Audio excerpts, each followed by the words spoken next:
My name is Spencer Corson. I'm a threat management expert, best-selling author of The Safety Trap, and the founder of Corson Security Group. Last year, my firm conducted more than 50 full-spectrum security audits for large corporations, national organizations, and distribution centers across the country. While each of these audits revealed the unique challenges and concerns as they related to each facility's own operating environment, there were also many organizations that shared very similar and in some cases the exact same deficiencies across the board. So today, I would like to share with you the top 10 security concerns that I found to be most prevalent in 2024. So let's dive in to see how your company measures up against these findings. Number 10.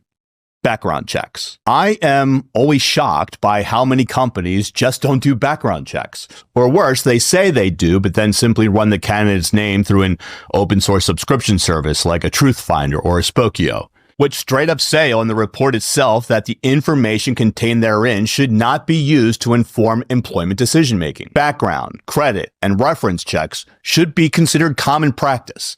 If you're not doing them, you are exposing your company and your staff to avoidable risk. Bottom line, trust, but verify. Number 9, dependence on ineffective or outdated technology. When it comes to tech, I'm not just talking about the cameras that are so old they couldn't even make out the ID of someone who is standing right in front of the camera, or which are positioned so high in the sky all they can see is the top of someone's head. But I am talking about the legacy systems that lack modern cybersecurity and integration features. If you're one of those places I audited last year where your feeds from your security camera can only be viewed from a monitor in the broom closet in the basement, and the only way they can be recorded is on an old school VHS tape, then yes, I'm talking about you. Invest in your security infrastructure today, or you will wish you had tomorrow. Number 8.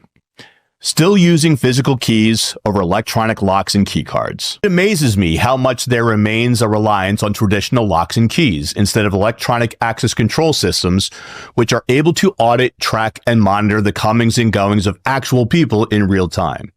And don't even get me started on key control logs. I audited one building last year that had been using the same master key for more than 10 years. They had made more than 300 copies of it, with no record of where any but 5 of them actually were. As we move into 2025, it's finally time to do away with the old and welcome in the new. Number 7, no visitor management tracking system. If all you require of the Uber Eats delivery person to enter into your facility is to handwrite their name and the time into your visitor binder before allowing them to have unfettered access to your entire facility, I don't know what to tell you, other than the fact that you are just a target waiting to be exploited. The modern marketplace has visitor management software tailored designed to every budget and price point. Please consider using one of them. Number 6, failure to conduct regular security audits. Even in those instances where the policy and procedure require security audits to be conducted on a quarterly, biannual, or yearly basis, audits simply aren't being conducted.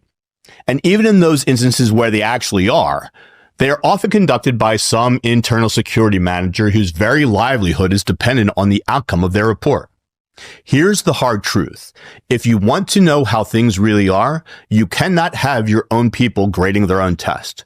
You must inspect what you expect. Number 5, unsecured server rooms, data centers, and utility areas. Doors to critical IT infrastructure, data control centers, air filtration rooms, sprinkler systems, and fire control panels are not being adequately restricted or logged. And in some cases, the access points of these rooms are not even locked, the doors are easily manipulated, or they're just simply propped open. If you care at all about protecting your business, you must care about what keeps it running. Attention to detail is crucial. Or neglecting temporary or contract workers. Access control and vetting standards must be consistent across the board. Inadequate vetting, coupled with little to no oversight of contractors and temporary staff, especially those who have access to sensitive areas of work or privileged information, is the breeding ground for corporate and industrial espionage, and is a critical concern which must not be overlooked. Number 3, access control is not being controlled. There were 3 overarching findings here. The first is failing to implement measures to stop unauthorized individuals from following authorized persons through access-controlled doors. This is otherwise known as piggybacking, and it's a very real concern. The second is allowing employees to bypass access control by propping open doors for the sake of convenience.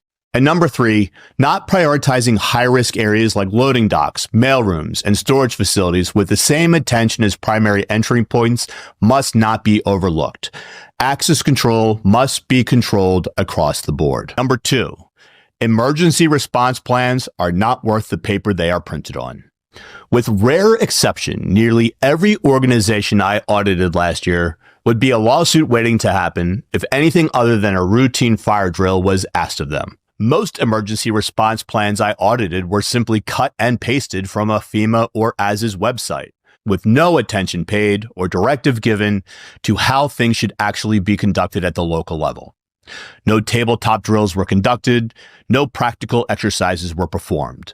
Nothing that would actually serve them to reduce risk and prevent violence in a real-world emergency were in place. As someone who routinely serves as an expert witness in cases where premises liability and negligent security are contributing factors to wrongful death and serious bodily injury, I cannot emphasize enough just how much the wide divide between what your policy says and what you actually do will come back to haunt you. But not least, number 1, untrained or poorly managed security personnel. Whether they are an in-house executive protection team or an outsourced security guard contract, almost every security audit revealed protectors who simply lied about their experience, lacked proper training in threat assessment or emergency response, who are underinsured, who lack the necessary licensing, and whose service agreements overpromise more than they could ever hope to actually deliver. To add insult to injury, many service contracts are not properly managed or supervised by anyone who knows anything about ensuring the safety of others.